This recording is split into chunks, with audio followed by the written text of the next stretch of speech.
So hello everyone, सो मैं सौरभ भिलवार और इस वीडियो में हम करने वाले हैं चैप्टर 2 हिस्ट्री का और इसके अंदर एमसीक्यू करने वाले हैं। तो अभी तक हम 2 वीडियो कर चुके हैं। 2 वीडियो में लगभग हम 20 क्वेश्चन डिस्कस कर चुके हैं। अब हम इससे आगे चलेंगे और कुछ क्वेश्चन और बाकी है, जिससे क्या हो जाएगा कि हमारा जो एमसीक्यू का जो क्वेश्चन है इस चैप्टर से वो पूरा कंप्लीट हो जाएगा, है ना। तो चलिए देखते हैं इसको क्या करना है, तो कौन कौन से टॉपिक है। चलिए तो देखना, जो पहला क्वेश्चन बनता है, जो पहला पॉइंट बनता है वो कहता है कि भैया study of coins is known as, ठीक है ना। स्टडी करना किसके बारे में, कॉइन के बारे में स्टडी करना क्या कहलाता है, ठीक है ना।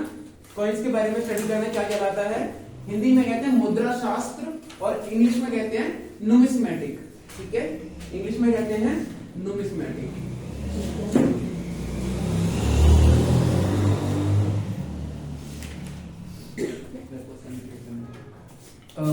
कहना चाहते हैं कि सिक्कों का अध्ययन करना क्या कहलाता है, ठीक है।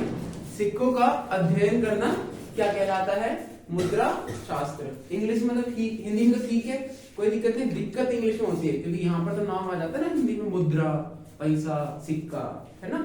बट इंग्लिश में है नुमिस्मेटिक, ठीक है। तो नुमिस्मेटिक कर दीजिएगा पहला पॉइंट, ठीक है। चलिए दूसरा क्वेश्चन है कि भाई मौर्य साम्राज्य, जो मौर्य की सेना में लगभग कितने सैनिक थे, ठीक है ना। मौर्य की सेना में लगभग कितने सैनिक थे, ठीक है। अब ये ध्यान रखना, वहां पर लगभग नहीं पूछेगा, ठीक है। वहां पर सीधा पूछ लेगा मौर्य की सेना में कितने सैनिक थे। तो मौर्य की सेना में थे 6.5 लाख, ठीक है।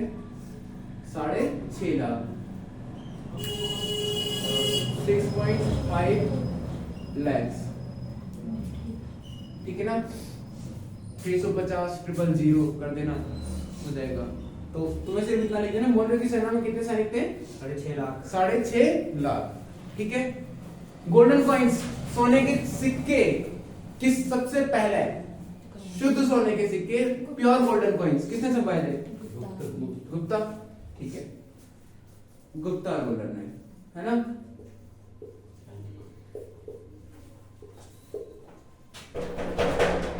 खोल लेना इसको, खोल दो।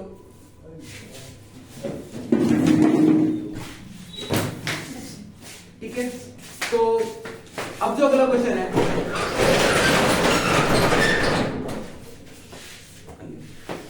अगला जो क्वेश्चन है वो है हमारा हर्षचरित के बारे में। हर्षचरित एक किताब है, ठीक है ना। हर्षचरित एक किताब है और हर्षचरित के लेखक कौन है, who was the writer of Harshacharita, ठीक है ना। who was इसलिए आ रखा है ना क्योंकि इन किताबों को पता है दोबारा लिखा गया है, ठीक है ना। इन किताबों को ना दोबारा लिखा गया है, इसीलिए इसको क्या बोला जाता है कि भाई was आ रहा है यहाँ पर, कि हर्षचरित के लेखक कौन थे, who was the writer of Harshacharita. Answer is Banabhatta.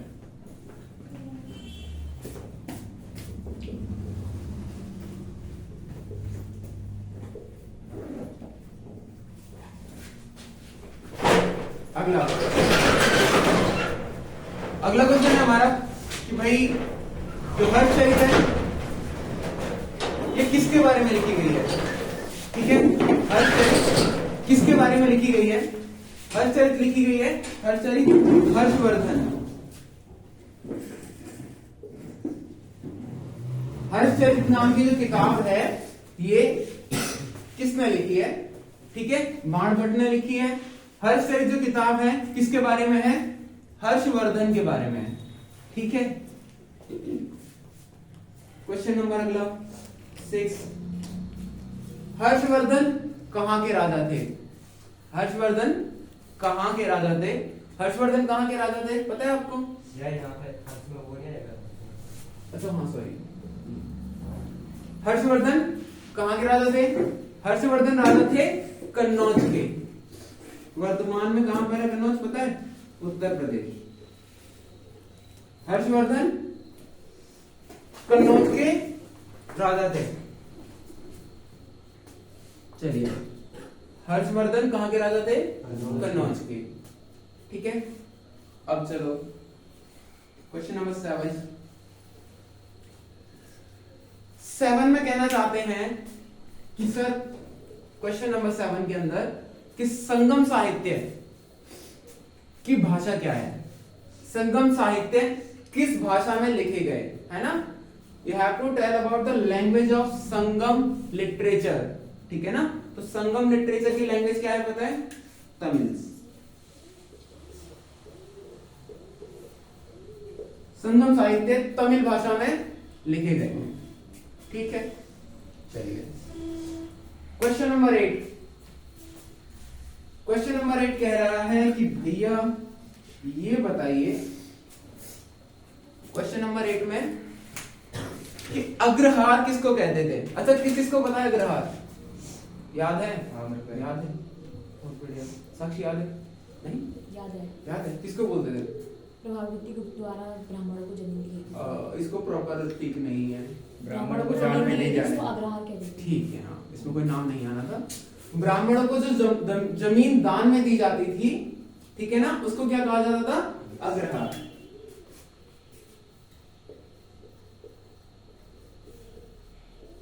ब्राह्मणों को दान में दी जाने वाली जमीन को अग्रहार कहते हैं, ठीक है। चलिए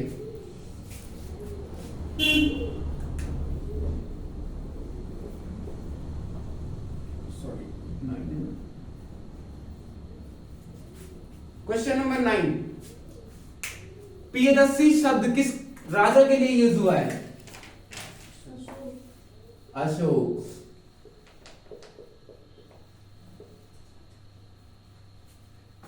ठीक है, प्रियदर्शी शब्द किस राजा के लिए यूज हुआ है?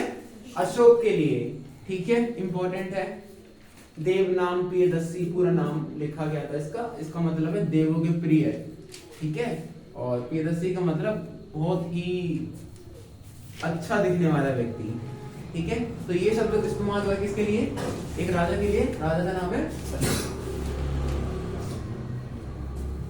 क्वेश्चन नंबर 10, चलिए फिर ये कहना चाहते हैं कि मौर्य साम्राज्य के बारे में जो अभिलेख, मौर्य साम्राज्य के बारे में जो अभिलेख यूनानी और अरामाइक भाषा में मिले हैं वो कहां से मिले हैं, ठीक है ना। मौर्य साम्राज्य के बारे में जो अभिलेख हैं, इंस्क्रिप्शंस हैं, जो मिले हुए हैं, जो यूनानी और अरामाइक लैंग्वेज में लिखे हुए हैं, ठीक है ना, वो किस स्थान से मिले हुए हैं, आपको उस जगह का नाम बताना है, ठीक है। तो कुल मिलाकर इंडिया के आसपास तो ये लैंग्वेज तीनों बोली नहीं, दोनों बोली नहीं जाती, तो कहां मिलेंगे पता है? तो ये ना इंडिया से बाहर के यूनान में शासन था मौर्य का, नहीं था। तो यूनान और इंडिया इसके बीच का एरिया है अफगानिस्तान में।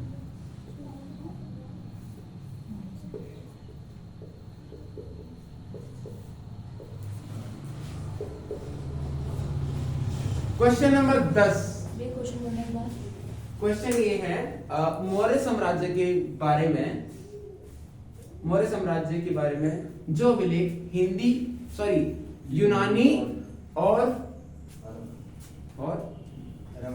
अरामाइक भाषा में लिखे गए हैं। अरामाइक कहाँ की भाषा है? अरामाइक मेसोपोटामिया में बोली जाती है ना, 11वीं क्लास में पढ़ा होगा।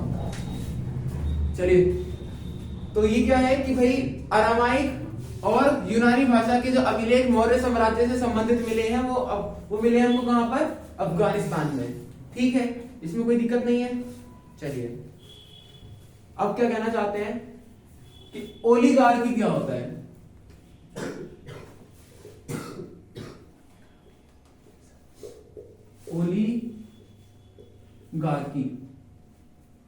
ओलिगार्की क्या होता है पता है? आपने सुना होगा कि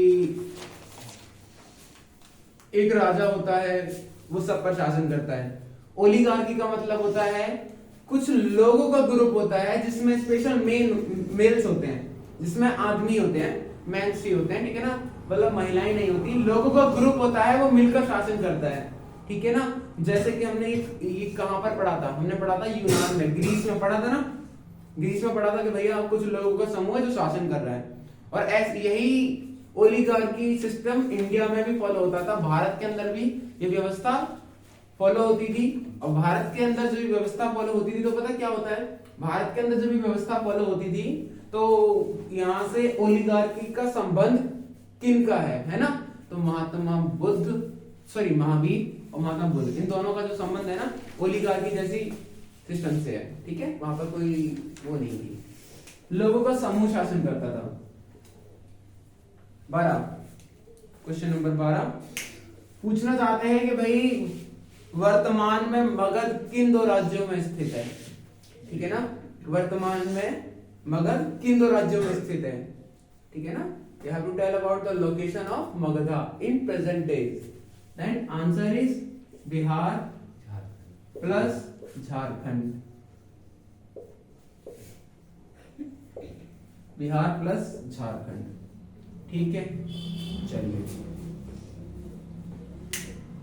अब अगर बात की जाती है कि सर मेगास्थनीज किसके दरबार में भारत आया था, है ना, किसके शासनकाल में भारत आया था, मतलब जब मेगास्थनीज भारत में आया तो राजा कौन था, कौन था, चंद्रगुप्त, कौन था, चंद्रगुप्त मौर्य, मौर्य, हाँ चंद्रगुप्त मौर्य, ठीक है, चंद्रगुप्त मौर्य के दरबार में आया था।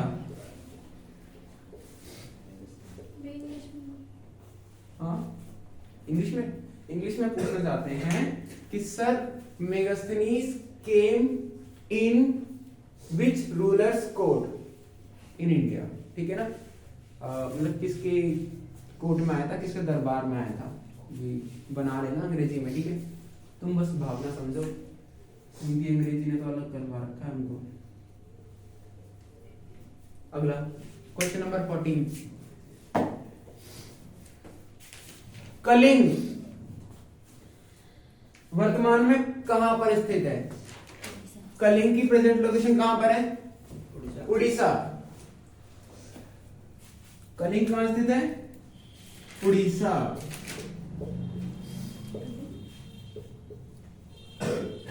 क्वेश्चन नंबर 15 फिर वापस चलते हैं मेगास्थनीज वाले पर।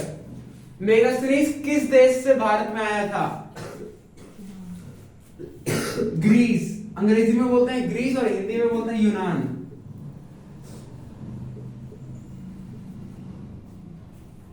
चलिए, और यूनान से एक व्यक्ति और आया था बड़ा फेमस, सिकंदर, नाम पता होगा, है ना, सिकंदर यूनान से भारत में आया था। अब भारत में आया था या नहीं आया था, है ना, कुछ लोग ये भी बोलते हैं नहीं आया था, भाई जो आज का भारत है ना इसमें नहीं आया था, उस समय का वो जो अखंड भारत है ना उसमें आ चुका था, अफगानिस्तान पाकिस्तान इस वाले एरिया में आ चुका था, तो वो तो पूरा भारत ही था ना उस समय, तो बोल सकते हैं भाई भारत में आया था। चलिए यूनान, तो कलिंग कहां पर स्थित है, उड़ीसा, ठीक है ना। 16 क्वेश्चन नंबर 16 है हमारा, उज्जैनी कहां पर स्थित है, उज्जैनी जो उस समय एक बड़ा फेमस शहर, ठीक है ना, उज्जैनी महाराष्ट्र, बहुत बढ़िया, मध्य प्रदेश, और वर्तमान में जिसका नाम उज्जैन है ना वही है उज्जैनी।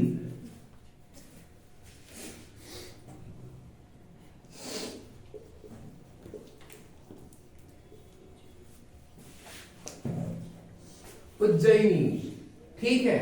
चलिए, तो ये हो गया हमारा उज्जैनी।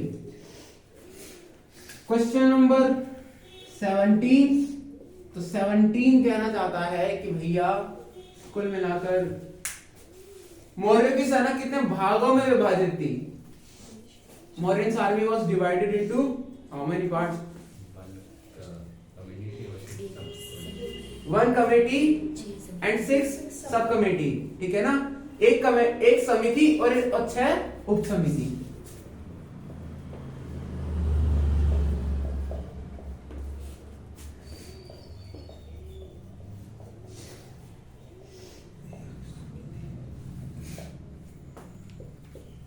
क्वेश्चन नंबर 18, अशोक के द्वारा किस धर्म को अपनाया गया, ठीक है ना, अशोक के द्वारा किस धर्म को अपनाया गया, बुद्ध धर्म, बुद्धा रिलीजन, ठीक है ना, अशोक के द्वारा किस धर्म को अपनाया गया, बुद्धा, ठीक है ना, बौद्ध धर्म को अपनाया गया, ठीक है। तो ऊपरी वही 18 क्वेश्चन है, ठीक है, अब इन्हीं को कर लीजिएगा, काफी है इस वीडियो में तो फिर, है ना।